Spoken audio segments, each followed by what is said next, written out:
நண்பா, வினை விதைத்தவன் வினை அறுப்பான் என்று நம் முன்னோர்கள் சும்மா சொல்லவில்லை. இந்த பிரபஞ்சமே ஒரு மிகப்பெரிய வங்கி போன்றது. நீங்கள் எதை சேமிக்கிறீர்களோ அதைத்தான் வட்டியோடு திரும்ப பெற முடியும். இந்த கர்மா உண்மையில் எப்படி வேலை செய்கிறது என்று தெரிந்தால், இன்று முதல் நீங்கள் செய்யும் ஒவ்வொரு காரியத்தையும் ஒரு முறைக்கு இருமுறை யோசித்துதான் செய்வீர்கள்.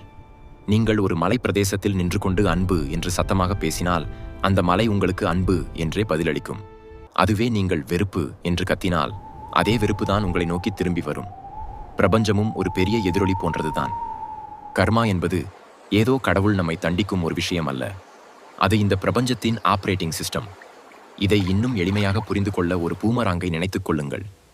நீங்கள் அதை எவ்வளவு வேகமாக வீசினாலும் அது ஒரு சுற்றை முடித்துவிட்டு சரியாக உங்கள் கைகளுக்கே வந்து சேரும்.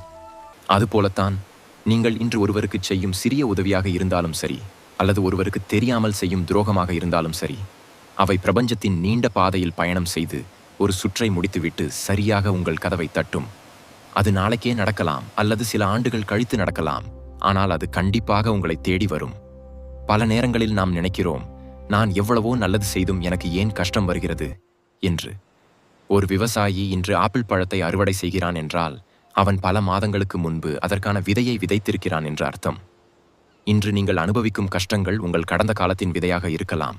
ஆனால் இன்று நீங்கள் விதைக்கும் நன்மைகள் உங்கள் வருங்காலத்திற்கான இனிப்பான அறுவடை என்பதை மறந்துவிடாதீர்கள். கர்மா என்பது பழிவாங்கல் அல்ல, அது ஒரு திருத்தம், கரெக்ஷன். நீங்கள் எதை விதைக்கிறீர்களோ அதைத்தான் அறுவடை செய்ய முடியும். முள் செடியை நட்டுவிட்டு மாம்பழத்தை எதிர்பார்க்க முடியாது அல்லவா? உங்கள் எண்ணங்களும் செயல்களும் தான் விதைகள். பிரபஞ்சத்திற்கு நீங்கள் நல்லவரா கெட்டவரா என்பது முக்கியமல்ல. நீங்கள் என்ன கொடுத்தீர்களோ அதை திருப்பித் தருவதுதான் அதன் வேலை.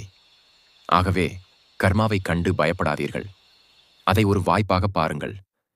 உங்கள் எதிர்காலத்தை நீங்களே வடிவமைக்க பிரபஞ்சம் கொடுத்த ஒரு உன்னதமான கருவிதான் கர்மா. இன்று ஒரு சின்ன உதவி செய்யுங்கள், ஒரு புன்னகையை பகிருங்கள். அது பன்மடங்காக பெருகி என்றாவது ஒரு நாள் உங்களை காப்பாற்ற ஓடி வரும். நினைவில் வையுங்கள், கர்மாவிடமிருந்து தப்பிக்க வழியே இல்லை. ஆனால் நன்மைகளைச் செய்வதன் மூலம் அதை ஒரு வரமாக மாற்ற முடியும்.